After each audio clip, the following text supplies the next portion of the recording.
termasuk dalam praktek ya. Misal sholat. Sholat itu dalilnya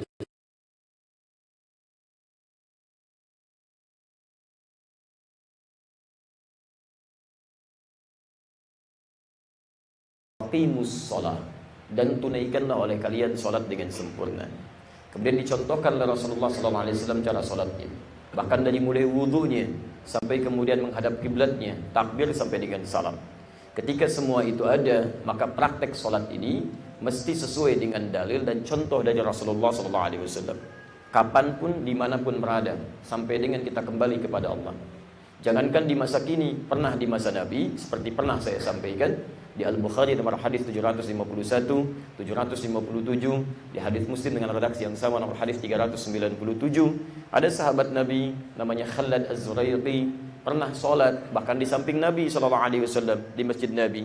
Sholatnya ada bagian-bagiannya yang tidak seperti dituntunkan oleh Rasulullah SAW secara sempurna. Maka apa kalimat Nabi? Kata Nabi, irji' salli fa innaka lam tusalli. Kamu balik lagi sholat karena kamu belum sholat.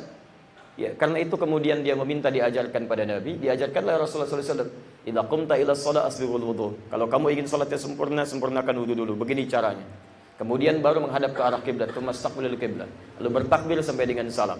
Baik, dari sini saking jelasnya keluarlah kalimat Nabi di Al-Bukhari nomor hadis 651. Sallu kama raaitumuni usolli. Salatlah kalian persis seperti melihat saya salat. Jadi ini bagian yang pertama. Ada bagian yang kedua, anjuran-anjuran umum dalam rangka mendekatkan diri kepada Allah Subhanahu wa taala yang dalilnya juga umum, yang teknisnya tidak diatur spesifik bahkan oleh Nabi sallallahu alaihi wasallam, karena mungkin keadaannya bisa berbeda, kenyamanannya bisa berbeda, dan perangkat-perangkatnya bisa berbeda. Dan ini banyak sekali ya, turunan-turunannya. Jadi yang ada cuma dalil-dalil umum baik di dalam Al-Qur'an ataupun dalam hadis. Di antaranya apa? Di antaranya kegiatan menuntut ilmu, tafaqquh fid din. Ya, banyak dalil-dalil turunan. Misal Quran surah ke-9 ayat 122, posisi paling kiri sebelah bawah. Wa ma kana al-mu'minuna liyanfiru kaffa falawla nafara min kulli firqatin minhum ta'ifatun liyatafaqahu fid din. Ya, dan tidak semestinya orang-orang beriman itu sibuk berjuang seluruhnya. Mesti ada sebagian di antara mereka walaupun sedikit yang belajar tentang ketentuan agamanya. Waliyunziru qaumahum idza raja'u ilaihim, dan pelajaran itu rangkum kembali, himpun kembali, bawa ke tempatnya dan sampaikan pada orang yang belum belajar. Jadi kalau Anda sekarang belajar, belum tentu di keluarga ikut semua. Ambil pelajaran hari ini, sampaikan pada keluarga, la'allahum yahdharun, supaya mereka mendapatkan materi yang sama, peringatan yang sama seperti yang antum pelajari. Tapi teknisnya nggak pernah diatur. Bagaimana cara belajarnya? Apakah disebutkan menggunakan proyektor, menggunakan infokus, menggunakan buku? Nggak ada. Nggak disebutkan, karena mungkin masanya bisa berbeda, perangkatnya bisa lain. Karena itulah ketika kita ingin meningkatkan takwa kepada Allah, ingin mempelajari sebagian dari tuntunan agama Islam diantaranya, karena ini bagian dari takwa. Ya, makanya Nabi dalam setiap kesempatan ta'lim seringkali menyampaikan kalimat takwa. Dibuka dengan ayat-ayat takwa. Quran surah ketiga Ali Imran ayat 102, posisi paling kanan sebelah atas. Ya ayyuhalladzina amanu taqullaha haqqa tuqatih wa la tamutunna illa wa antum muslimun. Dibacakan An-Nisa di ayat yang pertama, ya ayyuhan nasu taqu rabbakumul ladzi khalaqakum min nafsin wahidah, dan seterusnya ayat. Nah, sekarang bagaimana cara mendekatkan takwa kepada Allah? Tidak diatur secara teknis yang terkait dengan ibadah-ibadah umum. Nah, Allah hanya menyampaikan cari wasilah yang memudahkan kita meningkatkan takwa. Quran surah kelima Al-Maidah ayat 35, posisi paling kanan sebelah bawah. Ya ayyuhalladzina amanu taqullaha wabtaghu ilaihil wasilah. Hai orang-orang yang menyatakan dirinya beriman kepada Allah, tingkatkan takwa kepada Allah dan cari wasilah-wasilah yang memudahkan kita untuk meningkatkan takwa kepada Allah itu. Nah, jadi kalau sekiranya misalnya teman-teman ingin meningkatkan takwa kepada Allah dengan cara belajar diantaranya, supaya takwa kita bertambah kepada Allah, maka silahkan cari wasilah-wasilah ya, yang menjadikan kita lebih paham tentang ilmu, lebih dekat dengan Allah Subhanahu wa taala. Barangkali wasilahnya akan berbeda dengan wasilah yang berada di zaman Nabi sallallahu alaihi wasallam. Perhatikan, zaman Nabi belum ada mushaf. Enggak ada mushaf. Zaman sahabat kemudian atas usulan Umar bin Khattab, zaman Abu Bakar dikumpulkan kemudian para penghafal Quran, dibuat tim ad hoc, dibuat kemudian mushaf Al-Quran, disebarkan karena sebagian masyarakat pada umumnya ketika Islam meluas, ada sebagian yang belum terbiasa menghafal Quran. Ada yang keliru dalam mengucapkan. Maka dibimbing lewat mushaf itu. Apakah antum katakan misalnya ini nggak ada contohnya dari Nabi? Karena itu nggak boleh. Setiap masanya berbeda. Setelah itu kemudian tadinya ilmu disampaikan lewat syafahi, ya, lisan ke lisan. Kemudian mulai berkembang, ingatan orang tidak sama, gitu kan? Sampai dibagi oleh para ulama kepada 4 bagian. Ada yang cepat ingat, lambat lupa, gitu kan? Ada yang cepat ingat, cepat lupa. Ada yang lambat ingat, lambat lupa. Ada yang paling susah ini, lambat ingat, cepat lupa, gitu kan? Disampaikan sekali, sudah paham? Belum. 1 jam paham? Belum. Diulangi lagi 30 menit, paham sekarang? Belum, gitu kan? Nah, jadi susah nih yang seperti ini. Maka bagaimana cara memudahkannya? Maka ikat dengan tulisan. Muncul buku sekarang. Ya, buku sekarang sudah jarang ya lewat tulisan-tulisan. Sekarang sudah ada elektronik. Ya, ada antum bahkan cari lewat Google makalah ini, ceramah itu. Itu zaman Nabi nggak ada. Apakah itu masuk bid'ah? Tidak. Karena itu masuk wasilah. Wasilah. Sepanjang wasilah ini tidak diharamkan oleh agama dan tidak bertentangan dengan hukum syariat secara langsung. Ya, lihat taklim lewat video boleh, tapi video hasil curian tidak. Jelas ya? Nah, karena itu hati-hati, termasuk yang sering upload juga di YouTube itu, kan? Antum kalau ngambil-ngambil tidak seizin pemiliknya, antum dosa itu. Ya, jadi tidak boleh kita mencari tujuan yang baik tapi dengan cara yang haram, itu tidak benar. Tidak dibenarkan. Ya, makanya sering muncul hukuman hadis-hadis palsu, padahal di antara hadis palsu itu isinya bagus-bagus. Banyak yang baik-baik, tapi tetap dihukumi salah. Pernah dengar, ini sekarang bulan Rajab nih, pernah dengar ada hadis seperti ini? Orang yang puasa sehari di bulan Rajab pahalanya sekian. 2 hari pahalanya sekian, 3 hari pahalanya sekian, 7 hari dimasukkan langsung dibukakan 7 pintu surga. Kemudian 8 hari dibebaskan di 8 pintu neraka. Pernah dengar itu? Masya Allah, itu hadisnya bukan hadis palsu Pak. Bukan, palsu banget. Bukan palsu, tapi palsu banget. Karena di kitab hadis palsu pun nggak ada. Silakan cari. Mungkin tujuannya bagus, motivasi orang untuk puasa, cuma dengan cara yang salah. Nah, dari sinilah muncul kaidah kemudian di kaidah usul fikih, ma la yatimul wajibu illa bihi fahuwa wajib. Kalau kita ingin mempelajari sesuatu, ingin melakukan sesuatu, perangkatnya nggak ada kecuali itu, maka itu yang paling diutamakan untuk dipelajari. Antum belum jumpa dengan ustadznya, belum mendapatkan materinya, yang ada cuma itu, maka silakan, nggak ada masalah. Antum buka, pelajari di situ, tapi ini jangan menyimpulkan sendiri. Kalau belum paham, komunikasikan dengan yang lebih paham. Jelas ya? Barangkali itu poinnya. Jadi tidak bisa dihukumi yang seperti itu, nggak ada di zaman Nabi. Ya memang tidak ada. Antum cari hadisnya pun sampai kiamat kurang 2 hari, nggak akan ditemukan hadis tentang infokus. Karena zaman Nabi nggak ada infokus gitu kan. Baik. Allah Ta'ala a'lam bis-shawab. Apakah solat nafilah bila terlewatkan karena suatu uzur dapat digantikan di waktu yang lain agar tetap mendapat fadilahnya, terkhusus salat qabla subuh dan 4 rakaat qabla zuhur? Ada hadis-hadisnya. Ya, jadi dalam beberapa kesempatan salat yang sifatnya terlewatkan karena uzur tertentu, ya antum datang sudah dimulai salat zuhurnya misalnya kan, qadarullah dalam kondisi tertentu belum dimulai, antum belum bisa dapatkan 4 rakaatnya. Maka ada hadis khusus di sini di Sunan At-Tirmidzi, ya di At-Tirmidzi nomor hadis 426. Hadisnya dari Sayyidah Aisyah radhiyallahu taala anha, bahwa Rasulullah sallallahu alaihi wasallam pernah terjadi kata Sayyidah Aisyah, kan, kemudian menunaikan salat zuhur, ya kemudian tidak sempat menunaikan qabliyahnya yang 4 rakaat. Maka beliau lakukan ba'daha, setelah salat zuhurnya, lakukan 4 rakaat. Ya, sebagai pengganti dari 4 rakaat yang sebelum zuhur itu yang terlewatkan atau belum sempat disampaikan. Status hadisnya hasan. Ya, kalau tidak punya kitab Sunan At-Tirmidzi, saya dulu pernah menerima hadiah itu ya, buku cukup bagus dalam bahasa Indonesia. 3 tahun yang lalu saya masih mengisi di Alisa Jaka Permai. Itu ada buku karangan Ustadz Abu Dzulfidar Akaha. Ya, judulnya 165 kebiasaan Nabi SAW. Kalau saya tidak keliru, masih sesuai dengan ingatan kami, itu ada di halaman 38. Posisi paling kiri di pertengahan. Ya, di situ ditemukan dan diberikan footnote di bawahnya. At-Tirmidzi nomor hadis 426. Itu tercantum di situ di antaranya. Cukup bagus bukunya. Ya, kalau Anda bisa dapatkan, beliau orang Indonesia, jadi ditulis dalam bahasa Indonesia. Jangan khawatir. Ya. Saya teruskan dulu ya. Bismillah. Izin bertanya Ustaz, saya izinkan. Lebih baik sholat tahajud di awal waktu atau di akhir waktu Ustaz? Dan apakah benar beda pahalanya dengan orang bangun tidur langsung sholat tahajud, dengan mandi dulu baru kemudian sholat tahajud? Tapi teman-teman sekalian, terkait dengan waktu ini, yang pertama ada ketentuan umum. Ya. Ketentuan umum ini menunjukkan isyarat kepada kita mana yang paling mudah untuk kita tunaikan, senyamannya kita. Ya, karena ada seseorang yang belum mampu bangun di akhir-akhir waktu. Ada seseorang misalnya yang bisa terbangunnya di awal-awal waktu karena kegiatan-kegiatan tertentu. Atau tidur lebih awal, tiba-tiba bangunnya lebih awal lagi. Ya, ada orang kebiasaan kalau bangun di akhir waktu, tiba-tiba suka tidur lagi, kemudian bablas sholat subuhnya misalnya gitu kan. Dalam keadaan demikian, lihat kondisinya. Lihat kondisinya. Jika antum sudah terbiasa misalnya, atau baru menyesuaikan bangun-bangun di awal waktu, maka waktu itu yang sesuai dengan Anda. Tapi kalau Anda sudah terbiasa, sudah nyaman dengan tahajud, sudah mulai membiasakan meningkatkan ibadah malam, maka yang terbaik jika Anda bisa lakukan di akhir-akhir waktunya. Ya, sepertiga akhir malam. Ya, kenapa ini penting untuk bisa diprioritaskan? Ya, pertama, karena waktu-waktu itu banyak sekali waktu-waktu afdaliyat. Ya, di mana banyak karunia Allah diturunkan. Ya, bisa rahmat Allah, bisa kemudian ampunan Allah, bahkan turun langsung di sini ada ayat Quran langsung di Quran surah 51 dari ayat 15 sampai dengan ayat 23. Posisi paling kanan dari atas sampai dengan ke bawah. Ya, di situ Allah menggambarkan ya subhanahu wa ta'ala bahwa ada kebiasaan orang-orang yang akan mendapatkan hadiah taman surga di akhirat nanti. Taman surga. Biasanya setiap ada kalimat taman itu indah. Taman mini indah tidak?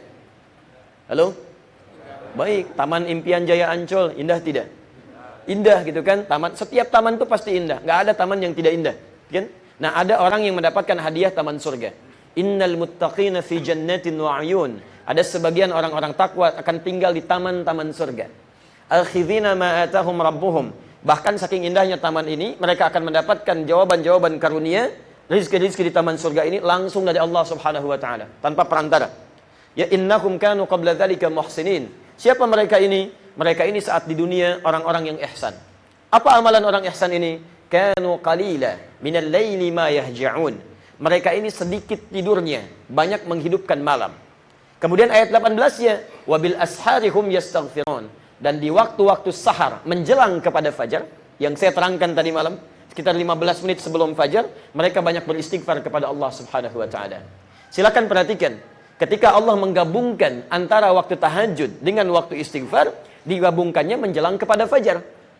Silakan perhatikan. Pertama nyebutkan tahajud. Setelah tahajud disebutkan sunnahnya istighfar sebelum fajar. Sebelum fajar. Ketika disebutkan istighfar sebelum fajar, nyambung dengan tahajud, ini menunjukkan bahwa waktu-waktu yang dimaksudkan adalah waktu akhir-akhir di malam. Menjelang kepada fajar, dekat ke waktu sahar. Ya, kalaulah kemudian disebutkan di awal-awal waktu, tentunya tidak akan muncul kalimat sahar di sini. Akan dipisahkan amalannya.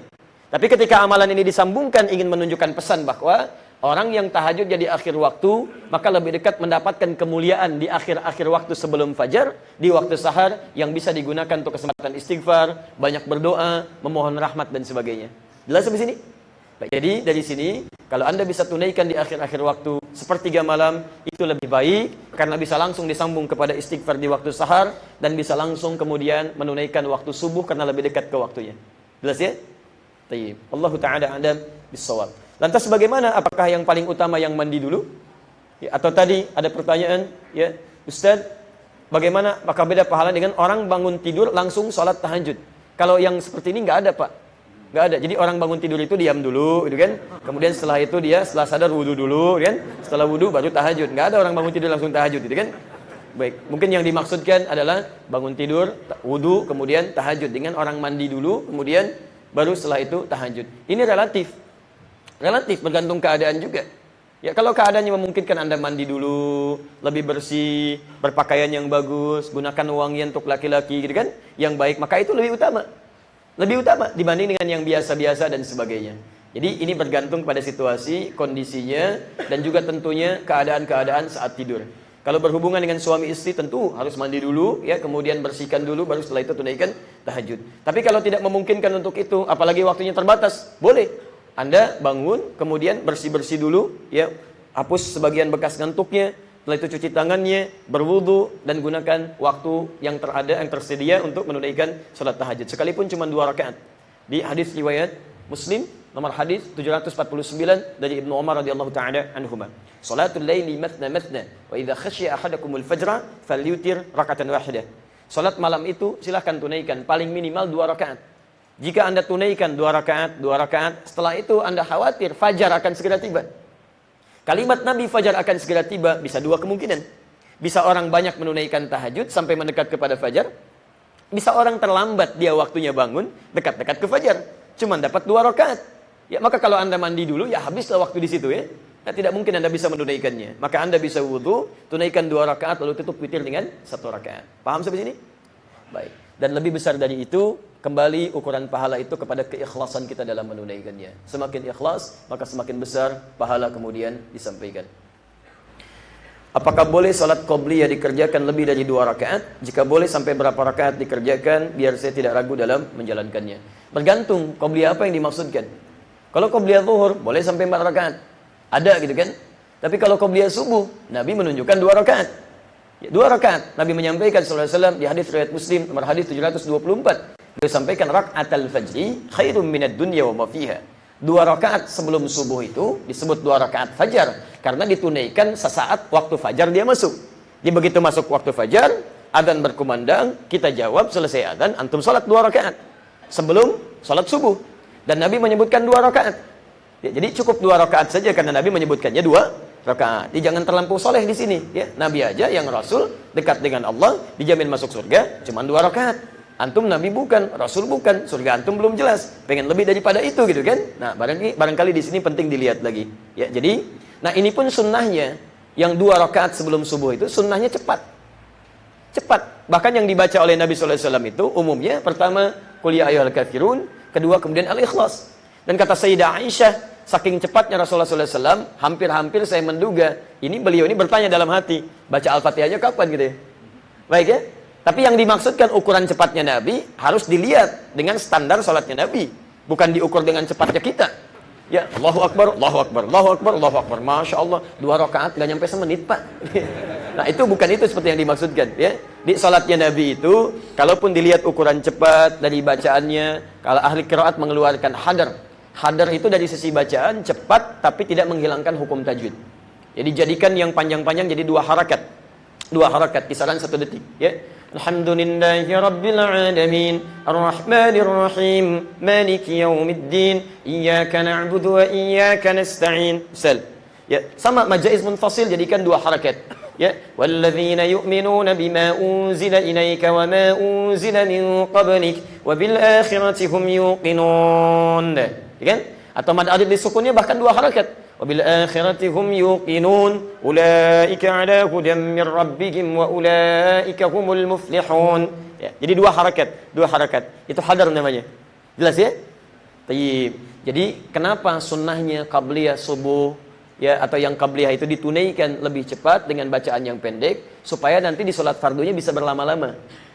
Ya makanya dalam salat-salat fardu itu subuh Nabi sering lebih lama dibandingkan dengan salat sunnahnya. Ya jangan sampai salat sunnah baca Al-Baqarah, begitu salat fardunya baca Qul Huwallah gitu kan. Nah, itu beberapa hal yang harus kita perbaiki. Tayyib. Nah, sedangkan dalam hal-hal yang sifatnya mohon maaf, ada kelonggaran untuk memperbanyak salat sunnah qabliyah, itu bisa dilakukan. Seperti sebelum Jumat misalnya, ada sunnah intizar namanya. Salat intizar. Intizar itu sunnah ya antum tunaikan salat menunggu sampai khatib naik ke atas mimbar. Ya, menunggu sampai khatib naik ke atas mimbar. Itu boleh, silakan sebanyak-banyaknya. Silakan, ya silakan tunaikan. Dan itu ringan salatnya. Begitu selesai 2 rakaat, antum bangkit lagi. 2 rakaat, bangkit lagi. Sampai dekat-dekat imam naik ke atas mimbar, baru antum berhenti di situ. Ya. Izin bertanya Ustaz, lebih baik salat tahajud 7 rakaat atau 11 rakaat Ustaz? Dan bila mengerjakan salat 4-4-3, apakah ada tahiyat awal Ustaz di 4 rakaat tersebut? Mohon penjelasannya. Teman-teman sekalian, Nabi SAW pernah tunaikan baik yang 7 rakaat, 11 rakaat, 13 rakaat. Nah dari sini Anda mesti melihat keutamaan yang dimaksudkan dari berbagai banyaknya rakaat ini bergantung pada keadaan kita dan kemampuan dalam menunaikannya. Kadang-kadang kita mampu 11 rakaat.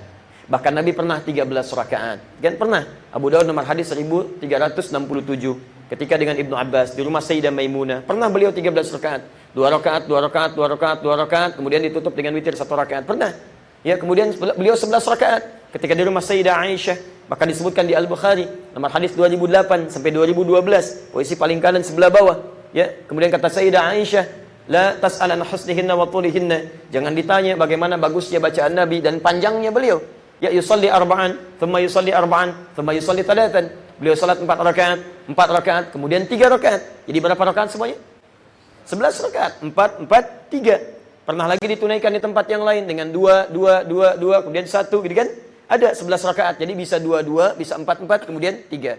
Dalam keadaan tertentu pernah 7. Pernah 7 rakaat, gitu kan? Nah, kapan keadaan itu bisa ditunaikan? Ternyata bergantung kondisi-kondisi pribadi kita. Di kadang Nabi tunaikan 7 rakaat karena memang kesempatannya dan kondisi fisik beliau memungkinkan hanya 7 rakaat. Ya pernah 11 rakaat di tempat lain, kemudian 13 rakaat. Diambil oleh kita dilihat kapan Nabi menunaikan 7 rakaat, kapan 11 rakaat, kapan 13 rakaat. Di antara kesimpulannya adalah bergantung pada kondisi keadaan kita, sesanggup apa kita bisa mengerjakan itu semua.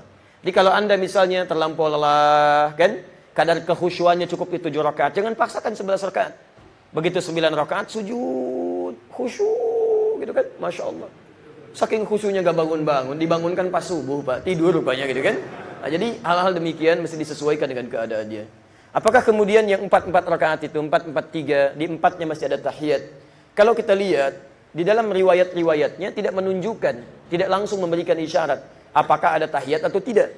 Disinilah kemudian terbuka peluang ijtihad. Ada sebagian ulama mengatakan tidak perlu menggunakan tahiyat, dilangsung saja karena kalimatnya arba'an, 4 rakaat, 4 rakaat. Tidak disebutkan tahiyat di situ. Karena tidak disebutkan tahiyatnya, tidak spesifik, maka tidak perlu menggunakan tahiyat. Sekaligus untuk membedakan antara salat dimaksud dengan salat-salat fardu yang lainnya yang menggunakan tahiyat. Maka yang berpemahaman demikian karena luas pemaknaannya, dia menunaikan 4 rakaat tanpa menggunakan tahiyat ula di situ. Di begitu salat yang kedua, rakaat kedua, bangkit kemudian ketiga, dan teruskan yang keempat lalu salam. Jadi 4 rakaat dengan 1 salam, 4 rakaat dengan 1 salam. Ada yang kemudian menyampaikan lagi, justru disebutkan di sini umum arba'an, 4 rakaat, 4 rakaat, tidak disebutkan dengan tahiyat karena memang sudah jelas setiap salat yang lebih daripada 2 rakaat pasti ada tahiyatnya. Contohnya maghrib 3 rakaat. Begitu 3 rakaat bukankah ada tahiyat ula? Kan 2 rakaat tahiyat. Ketiga rakaat tahiyat akhir. Zuhur 4 rakaat, asar 4 rakaat, isya 4 rakaat. Ketika ditunaikan 4 rakaat ada tahiyatnya. Makanya ketika disebutkan salat yang 4 rakaat tidak disebutkan lagi tahiyatnya karena umumnya sifat salat yang 4 rakaat atau 3 rakaat atau lebih daripada 2 rakaat itu ada tahiyat ulanya. Maka yang berpemahaman demikian mereka kemudian memberikan jeda di rakaat yang kedua untuk menunaikan tahiyat ula. Mana di antara dua ini yang benar? Di duanya dalam ilmu tarjih memiliki kekuatan dalil yang sama, seimbang. Karena dalam hadis ini tidak disebutkan secara spesifik, artinya terbuka peluang untuk berijtihad. Silahkan, bagi yang Anda ingin menunaikan tahiyat ulanya boleh, bagi yang tidak juga tidak ada masalah. Yang salah, belum tentu salah, karena hukumnya pun sunnah. Awas, jangan salah menyimpulkan. Ya, kalau orang belum bisa tahajud, karena keadaan tertentu, dia tidak berdosa, belum tentu salah. Awas, hati-hati. Yang salah, Allahu a'lam. Masya Allah, paling gampang. Ya, yang salah yang ribut, ya sama-sama nggak tahajud, sama-sama ribut. Itu tidak tepat. Yang tepat adalah tahiyat. Itu tidak benar. Yang benar adalah tidak tahiyat. Padahal dua-duanya nggak tahajud, gitu kan? Nah, ini yang repot. Baik. Jalan sampai sini. Alhamdulillah. Ustaz, bagaimana jika salat berjamaah di kantor, di musalla, tanpa ada penghalang antara makmum laki-laki dan wanita karena ruangannya sempit? Maksudnya ada laki-laki, ada perempuan sholat di tempat bersamaan, tidak ada sekatnya, kemudian ada laki-laki perempuan. Tapi yang seperti ini kurang baik ya. Ya, kalau kemudian bisa terjadi ikhtilat. Ikhtilat itu percampuran-percampuran yang memungkinkan terjadinya satu, mungkin sentuhan. Itu satu. Yang kedua, sentuhan mungkin tidak, tapi ada rasa ketika mendengar gesekan-gesekan, gerakan-gerakan atau suara-suara tertentu. Ya, karena itu kenapa agak dijauhkan antara imam laki-laki atau makmum laki-laki dengan perempuan supaya tidak terganggu sholatnya dengan was-was dari setan ketika terlampau dekat mendengar mungkin mohon maaf ada gerakan-gerakan tertentu, ya kemudian suara-suara tertentu, begitu ada bersin perempuan dan sebagainya misalnya, setan bisa masuk memberikan godaan-godaan yang bisa menghambat khusyuk dalam sholat. Karena itulah dalam sholat yang di rumah saja antara yang satu mahram laki-laki dengan perempuan itu dipisahkan oleh satu sujud. Satu spasi sujud. Jadi ini imamnya laki-laki, ini makmum perempuan, kemudian mundur lagi. Jadi jaraknya satu sujud nih. Satu sujud ini, mundur lagi satu lagi. Baru di sini dia posisinya ada. Anda bisa bayangkan yang satu mahram saja ada jarak, apalagi yang bukan mahram. Jelas ya? Jadi dalam kondisi seperti ini, saya sarankan kalau tidak ada sekat sama sekali, lebih baik kemudian antum sholat laki-laki, perempuan sholat dengan perempuannya dan saling berjamaah di situ. Perempuan dengan perempuan, laki-laki dengan laki-laki. Kecuali jika tempatnya memang ada sekat di situ, perempuan ada batasnya, laki-laki ada batasnya, maka itu tidak menjadi masalah. Sekalipun tolong catat kalimat ini ya. Ya, saya tidak menganjurkan di musola yang bukan sholat tempat umum, kemudian ada laki-laki sholat, perempuan di belakang sholat, tapi cuma berdua. Ya, maka itu tidak dianjurkan. Sebaiknya laki-laki sholat selesai, keluar perempuan sholat baru selesai dengan itu. Ya, kecuali kalau di tempat itu cukup luas, jemaah perempuannya ada, jemaah laki-lakinya ada sekatnya, maka itu lebih baik untuk ditunaikan dengan berjamaah. Itu tidak ada masalah. Jelas di sini? Allahu ta'ala a'lam bis-shawab. Ustadz, apakah dalam doa berjamaah ketika imam mengangkat tangan, bagaimana dengan makmum? Dan bagaimana juga dengan kunut, apakah makmum mengangkat tangan pula? Baik, berarti ini ada dua pertanyaan. Pertanyaan pertama, doa secara umum, ya kan? Yang tidak harus di dalam sholat. Yang kedua, doa khusus di dalam sholat yang dimaksudkan dengan doa kunut. Ya, persoalan pertama, doa berjamaah. Persoalan kedua, perihal mengangkat tangan. Baik, persoalan pertama tentang doa berjamaah, diantaranya bisa ditemukan di hadis riwayat Al-Bukhari, nomor hadis 805, 806, kemudian redaksi yang sama di hadis Muslim, nomor hadis 583. Hadisnya disandarkan pada sahabat Nabi, ya sahabat Abdullah ibnu Abbas radhiyallahu taala anhuma. Ya, kata beliau, anna raf'as sauti, bahkan dari khadimnya menyampaikan, ya dari khadimnya Ibnu Abbas radhiyallahu taala anhuma, anna raf'as sauti bidzikri, ya hina yansarifun nasu minal maktubati kana ala ahdi Nabi sallallahu alaihi wasallam, adalah ya mengeraskan suara itu ketika berzikir. Di antara makna zikir itu berdoa. Dari mana taunya? Quran surah ke-7 ayat 205. Wadhkur rabbaka, kan? Fi nafsika tadarruan wa khifatan wa dunal jahri minal qaul. Kan wadhkur, dan berdoalah, berzikir. Jadi doa disebut dengan zikir, salah satu kalimatnya. Jadi di zaman Nabi sallallahu alaihi wasallam, kata Ibnu Abbas, mengeraskan suara dalam berdoa atau berzikir atau bertakbir itu ditemukan di awal-awal masa Nabi sallallahu alaihi wasallam. Ingat cara menerjemahkannya. Di awal-awal masa Nabi SAW mengajarkan amalan-amalan pasca sholat, seperti pernah saya terangkan dulu, itu Nabi mengajarkan dengan cara yang dikeraskan. Sampai kata Ibnu Abbas radhiyallahu taala anhuma, saya tidak pernah mengetahui akhir dari sholat, in qada'us shalah, kecuali ketika mendengar kalimat takbir yang dikeraskan. Ya. Nah, kemudian setelah itu Nabi membacakan apa di antara doanya? Ya, ada yang beliau bacakan, misal hadis riwayat Muslim nomor hadis 591, Allahumma antas salam wa minkas salam tabarakta ya dzal jalali wal ikram. Ibnu Majah nomor hadis 925, Allahumma inni as'aluka ilman nafi'a wa rizqan thayyiba wa amalan mutaqabbala. Nah, kemudian setelah itu teman-teman sekalian, ya, banyak orang sudah memahami bacaan hadisnya, banyak orang sudah mengetahui cara berdoa, banyak orang sudah paham bacaan-bacaan doa. Setelah itulah kemudian ada orang berdoa sendiri. Ya, ada yang kemudian membaca, sampai-sampai ada yang pernah membacakan begini, Allahumma innaka antal ahad as-samad alladhi lam yalid wa lam yulad wa lam yakul lahu kufuwan ahad. Allahumma ighfirli.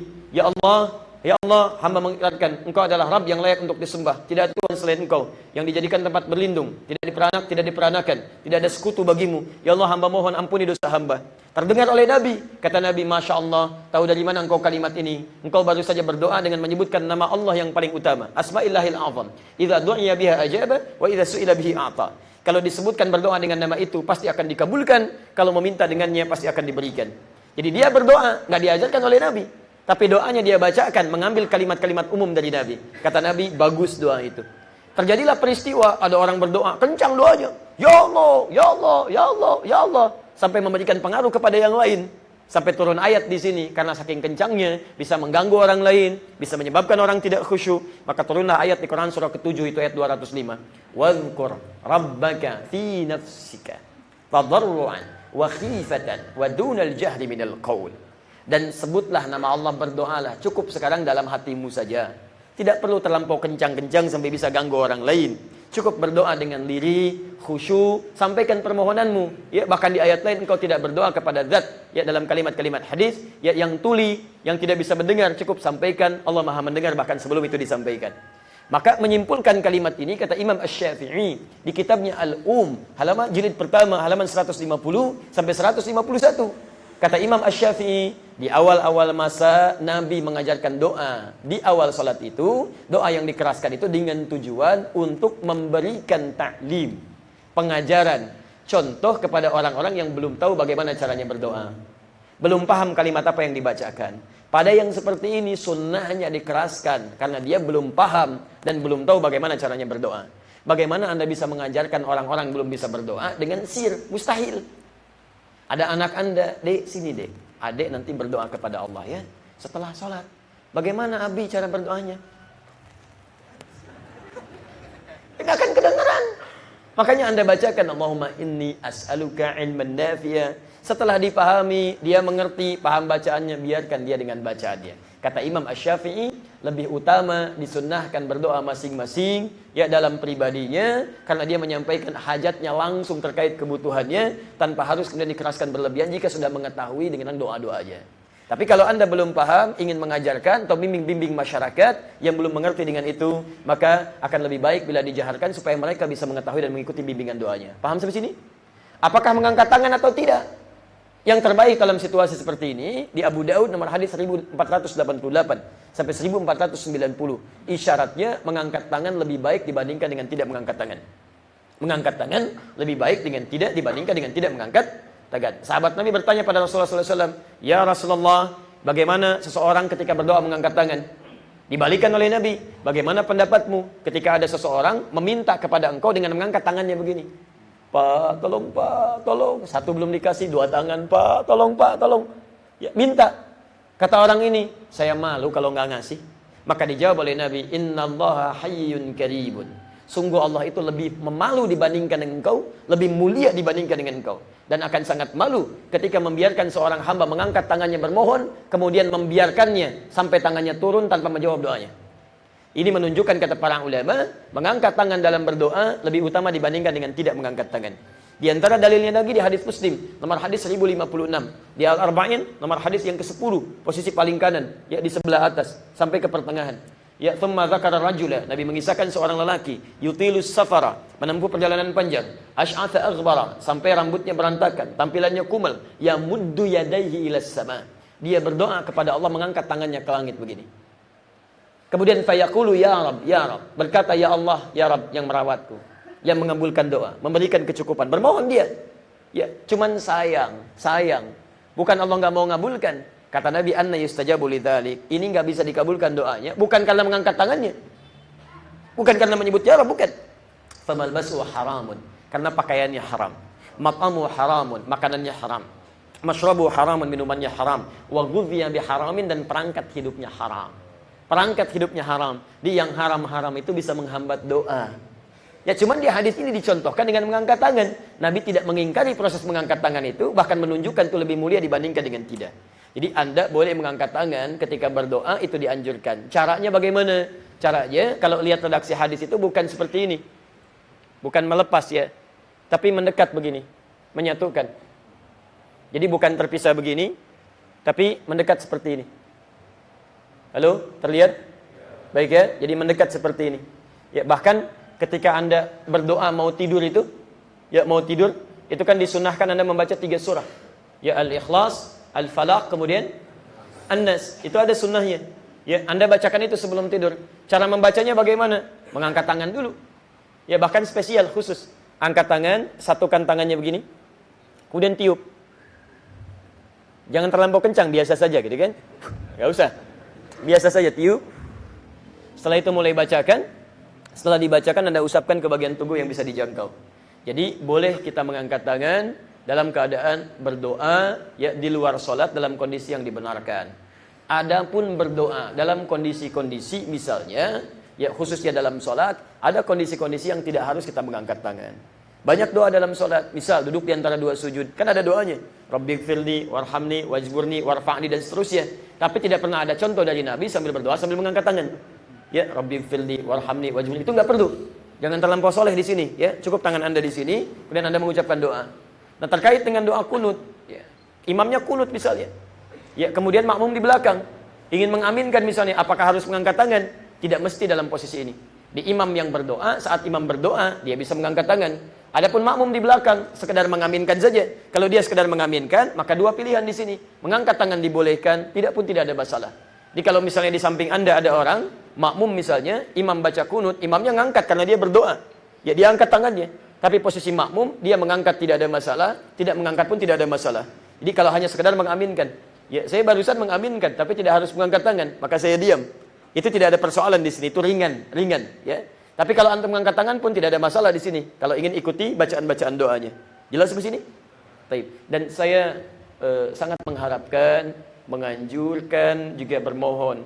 Bagi imam-imam yang khususnya subuh membacakan doa kunut, tolong sertakan dalam kunut-kunut itu untuk mendoakan bagi saudara-saudari kita yang ada di Suriah, ya di Palestina, kemudian juga di Irak, di Afghanistan, di Rohingya, juga tempat-tempat yang mengalami musibah, khususnya di Suriah pada hari-hari ini. Dimohon jangan sampai cuma baca doa yang umum-umum saja, ya kan? Allahumma hadina fiman hadait, wa afina fiman afait, wa lana fiman tawallait. Sertakan doa-doa di situ. Sebagai mana hal pernah dicontohkan dalam peristiwa-peristiwa yang dahulu supaya doa-doa itu bisa lebih meluas, ya. Allahumma ansur ikhwatana fi Suriah, fi Palestina, fi Iraq, fi Afghanistan, fi Suriah, fi Rohingya dan sebagainya. Hadirkan di situ supaya mereka memiliki kekuatan-kekuatan diberikan oleh Allah Subhanahu wa taala. Termasuk di kita juga di Indonesia. Ya, jangan dikira kita tidak butuh doa. Banyak juga doa-doa yang harus kita panjatkan dalam keadaan-keadaan yang kita mohonkan kepada Allah Subhanahu wa taala. Jelas di sini? Baik. Masih ada waktu? Baik, kita coba teruskan sebentar ya. Apa yang dimaksud dengan meluruskan punggung saat sujud? Dalam buku Sifat Salat Nabi Syekh Al-Albani mohon penjelasan atau caranya. Apa yang menyebabkan saf terputus-putus jika salat berbeda ruangan atau terpisah, tembok masih masuk ke dalam saf? Baik, teman-teman sekalian, pertama apa yang dimaksud dengan meluruskan punggung? Mungkin ini terjemahan, kan? Terjemahan, ya. Yang dimaksudkan barangkali di sini adalah salat dalam keadaan posisi punggung itu, ya, ketika diluruskan atau ketika dilakukan dalam keadaan sujud, ada beberapa bagian-bagian. Saya bacakan dulu hadisnya, ya. Pertama, ada 7 anggota tubuh yang harus menempel ke tempat sujudnya.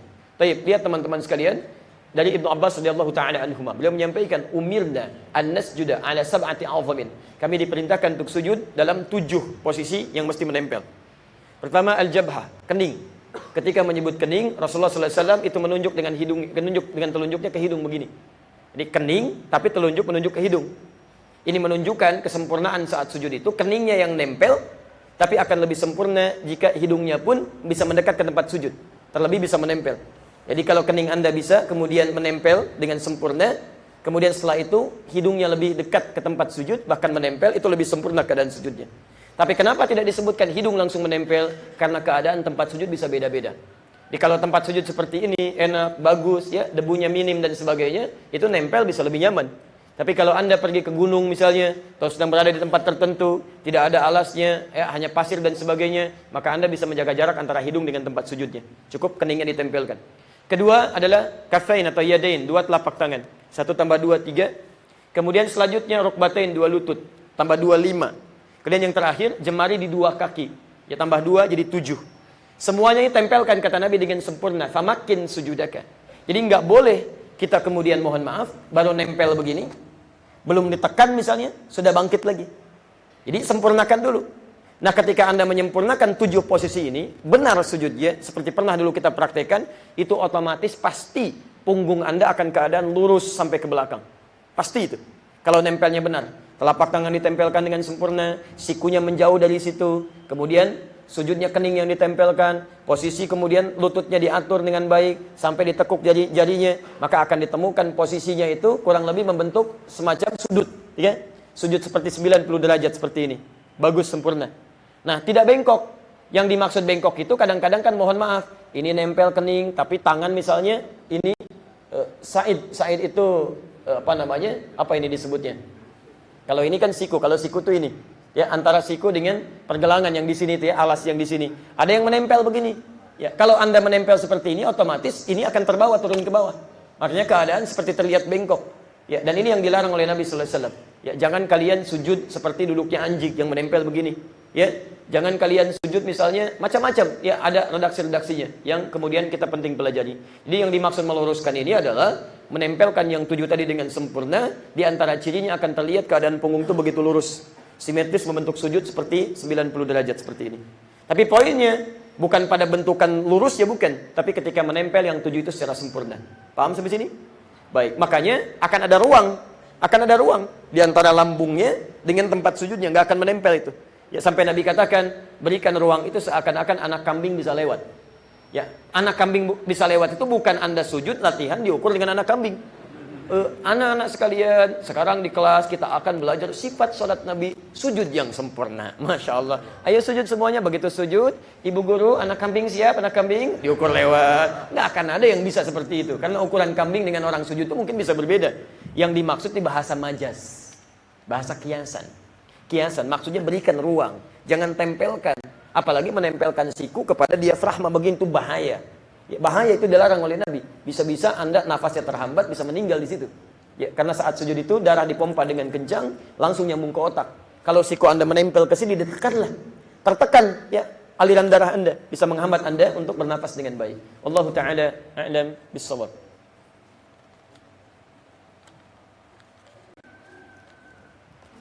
Tadi yang keduanya, saya teruskan dulu saja untuk yang ini karena waktu kita sangat terbatas, masih agak banyak. Oh ini, yang saf terputus itu, kan? Kalau terputusnya karena memang uzur ma'dzur anhu, uzur yang memang termaafkan, memang begitu keadaannya, itu gak ada masalah. Gak ada masalah.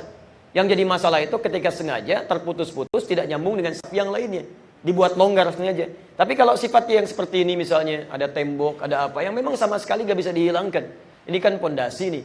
Ini ada pondasi. Kalau antum hilangkan misalnya, maka tidak ada kekuatan yang sempurna. Bangunan bisa runtuh gitu kan. Baik. Dan kalaupun dikosongkan juga, hilang sebagian saf. Ini ma'dzur, ma'fu anhu. Sesuatu yang termaafkan karena sifat asalnya begini. Bukan sifat dibuat-buat. Maka ketika Anda menyusun saf seperti ini, masuk ke area itu nggak ada masalah. Nggak ada masalah. Seperti saf yang nyambung dengan di luar tembok. Di luar tembok kan terputus tuh dengan tembok. Tapi jamaah meluber misalnya. Ingin meluruskan dengan saf yang di dalam. Ya, bagaimana ngukurnya? Dilihat dari dalam seperti apa. Lalu sambungkan, sekalipun terpisah dengan tembok atau dengan kaca, tetap dianggap sah. Sah, nyambung dengan yang setelahnya. Ya, yang setelahnya. Di Masjidil Haram begitu. Ya, di Masjid Nabawi bisa terlihat seperti itu. Karena memang uzur yang dibenarkan dengan syariat.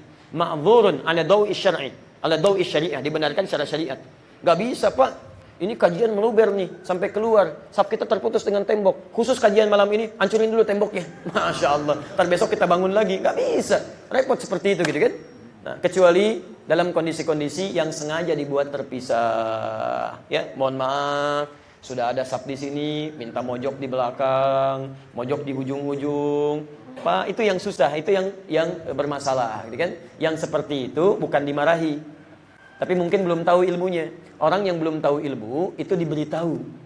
Orang yang belum tahu diberitahu, bukan dimarahi. Mas, sini mas. Apa enggak tahu kalau merapatkan saf itu bagian dari contoh Nabi? Mau kapan Anda seperti ini? Ayo sini. Itu marah namanya.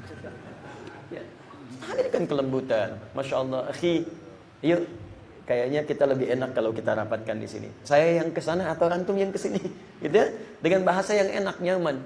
Bahasa yang enak pun kadang-kadang kalau yang belum paham bisa marah juga karena belum tahu. Lah, sudahlah, gak usah mikirin saya, gak usah ngajak-ngajak. Situ aja, masing-masing. Lakum dinukum waliyadin. Masya Allah ya. Bawa dalil salah juga gitu kan. Nah, pada yang seperti ini pun mesti bijak. Kadang-kadang kalau satu letting, satu garis yang sama, satu tingkatan itu sulit mendengar. Ya, makmum sesama makmum sulit diingatkan, sampaikan kepada imam yang tingkatnya lebih tinggi. Imam turun, datang ke situ. Masya Allah Pak, bagus di cara berdirinya luar biasa. Alhamdulillah Ustadz, kan dari dulu sudah latihan, tapi akan lebih bagus kalau dirapatkan. Ayo sini rapat, yuk. Tarik bawah, geser dikit. Bapak yang jadi imam atau saya yang jadi makmum? Oh Bapak aja, Ustadz yang imam. Kalau begitu ayo rapat. Ajak rapat. Nabi pernah begitu. Dirapatkan oleh Nabi, diukur bahunya, diluruskan oleh beliau. Bukan aib. Enggak, bukan aib. Jalan Anda, lihat. Rapikan, luruskan. Setelah nyaman, baru mulai sholat. Jelas ya? Biasanya kalau ratingnya lebih tinggi di atasnya, itu akan mudah untuk bisa diluruskan. Mudah untuk bisa diluruskan. Kalau sama-sama, agak repot biasanya. Ya. Siapa kamu? Oh, Masya Allah. Gak usah ngurusin saya sudah di sini. 15 tahun saya sholat di sini. Masya Allah. Malah masjidnya baru 10 tahun gitu kan. Itu kadang-kadang manusia susah itu. Saya berapa kali menemui jamaah yang mengucapkan alaihi salam di belakang imam ketika ayat terakhir surah Al-A'la gitu kan. Baik, apakah itu dibenarkan? Suhufi Ibrahim wa Musa gitu kan. Ada disebutkan nama Nabi. Teman-teman sekalian, memang kita dianjurkan ketika kita mendengar kalimat-kalimat tertentu, maka dijawab dengan kalimat-kalimat sebagai jawaban yang khusus. Misal disebutkan nama-nama Nabi, disebutkan Muhammad, jawab sallallahu alaihi wasallam. Ada lagi nama Nabi yang lain selain Nabi Muhammad, Musa alaihissalam, Ibrahim alaihissalam. Seperti kita dianjurkan menjawab dalam kejadian-kejadian lain yang menghadirkan kalimat. Bersin misalnya, ya. Baik, kita mengucapkan alhamdulillah, kan? Yang lain jawab yarhamukallah, gitu kan? Kapan itu dilakukan? Ketika itu sesuai dengan ketentuannya yang diperkenankan untuk menjawabnya. Tapi dalam keadaan-keadaan tertentu kalimat itu tidak perlu dimunculkan. Seperti dalam sholat misalnya. Ketika dalam sholat disebutkan nama Nabi, antum tidak perlu bersolawat. Karena ini bukan pada tempatnya. Ya, bukan pada tempatnya. Cukup dicukupkan pada bacaan-bacaan ayatnya. Tidak perlu ditambahkan dengan kalimat lain. Karena yang tadi itu berlaku jika di luar sholat. Antum baca tentang ayat Nabi Muhammad misalnya. Jangankan Nabi-Nabi yang lain. Nabi Muhammad pun ketika disebutkan, tidak perlu pakai salawat lagi ketika dalam bacaan Quran. Bacaan ayat. Muhammad SAW misalnya, nama Muhammad disebutkan 4 kali dalam Al-Quran. Quran surah ketiga Ali Imran ayat 144, posisi paling kiri sebelah atas. Quran surah ke-33 ayat ke-40. Quran surah 47 ayat yang kedua. Dan Quran surah ke-48 ayat ke-29. Tapi nggak pernah ditemukan dari zaman Nabi sendiri, sahabat, tabi'in ketika dibacakan wa ma Muhammadun sallallahu alaihi wasallam illa rasulun qad khalat min qabli rusul. Tidak. Langsung aja wa ma Muhammadun illa rasulun qad khalat min qablihi rusul. Selesai. Ya, jadi Nabi sendiri aja yang namanya Muhammad tidak pernah mengucapkan kalimat itu. Nabi, Rasul, dekat dengan Allah, namanya langsung Muhammad, surganya langsung. Begitu diucapkan tidak pernah menyebutkan kalimat tadi. Antum Nabi bukan, Rasul bukan, ya belum tentu dekat dengan Allah. Mengucapkan kalimat itu, membacakan itu, antum kelebihan. Karena itu, ketika Anda mengucapkan kalimat Nabi yang lain pun disebutkan dalam Quran, Suhufu Ibrahim wa Musa, Ibrahim, Musa disebutkan, maka tidak perlu kemudian mengucapkan kalimat-kalimat yang lain termasuk alaihis salam, supaya tidak melafatkan kalimat yang tidak dicontohkan dalam sholat dan keluarlah kita kemudian dalam ketentuan sholat yang dibenarkan. Jelas sampai sini? Termasuk saat bersin. Ya, misal imamnya bersin, Bismillahirrahmanirrahim, hasan, Alhamdulillahi Rabbil Alamin, yarhamukallah, dari belakang misalnya kan, nggak usah gitu kan. Jadi itu di luar salat, Allah Ta'ala a'lam bis-shawab. Al-Bukhari, hadisnya Sahih Al-Bukhari. Jika kita punya kebiasaan, kemudian kebiasaan itu tidak bisa dilakukan karena uzur, maka pahalanya tetap dituliskan. Hadisnya idza maridal 'abdu aw safar kutiba lahu mithla ma kana 'alaihi muqiman sahiha. Jika seorang hamba punya uzur, tidak bisa menunaikan amalan yang rutinnya atau bahkan safar, tidak bisa mengerjakan amalan-amalan sunnahnya, maka pahalanya tetap dituliskan karena kebiasaannya. Antum sedang sholat, ada orang bersin, tidak Anda ucapannya alhamdulillah, karena Anda terbiasa mengucapkan kalimat itu, pahala dituliskan kepada Anda. Ya, disebutkan nama Nabi, Anda terbiasa bersolawat, tapi Anda dalam sholat tidak bisa Anda mengucapkannya, pahala diberikan kepada Anda, walaupun Anda tidak mengucapkannya. Paham? Baik. Tapi jangan juga diucapkan ketika diucapkan wa ma Muhammadun, tidak dapat pahala walaupun tidak mengucapkannya. Batal juga gitu kan sholatnya, karena Anda mengucapkan kalimat-kalimat di situ. Mohon izin, ini ada yang menuliskan dengan diketik dan Masya Allah, ya berarti teman kita ini serius bertanya dan saya harus jawab ini ya. Semoga Ustaz berkenan, insyaAllah. Kapan waktu afdalnya membaca doa kunut? Sebenarnya apa itu doa kunut? Apakah ada redaksi khusus untuk doa kunut? Apakah bisa kita ucapkan sesuai dengan kebutuhan kita? Apa itu kunut nazilah? Apa ada redaksi khusus untuk buat kunut nazilah? Ini baru pertanyaan pertama. Satu, ada 3 poin. Baik, saya pernah kisahkan sedikit masalah kunut ini. Teman-teman sekalian, singkatnya adalah di awal-awal masa keislaman, Nabi SAW kedatangan utusan dari salah satu desa di Arab, perkampungan, kan, datang kepada Nabi sallallahu alaihi wasallam dari Bi'r Ma'unah namanya. Menyampaikan, ya Rasulullah, kan, di tempat kami satu desa masuk Islam. Tolong kirimkan para pengajar supaya membimbing masyarakat supaya benar keislamannya. Kurang lebih demikian ilustrasinya. Maka dikirimkan oleh Rasulullah sallallahu alaihi wasallam, saking bahagianya di awal-awal masa Islam, sedesa masuk Islam. Dikirimkan kurang lebih disebutkan dalam riwayat 70 penghafal Quran. Dikirim ke sana. Ternyata sampai di sana di Bi'r Ma'unah, Nabi sallallahu alaihi wasallam sedang menunaikan salat. Di riwayat disebutkan salat subuh, riwayat lain menyebutkan salat yang lainnya. Ketika bangkit dari rukuknya, ya tidak. Ada yang menyebutkan saat akan ruku, turun malaikat mengabarkan. Ternyata mereka menipu Rasulullah sallallahu alaihi wasallam, menipu Rasulullah sallallahu alaihi wasallam. Kan? Dikelabui Rasulullah, ternyata sahabat-sahabat tadi oleh mereka dianiaya, dieksekusi sampai meninggal dunia. Dieksekusi, ya. Tapi dengan izin Allah terjadi semuanya ini untuk memberikan nanti pelajaran-pelajaran besar bagi kita semua.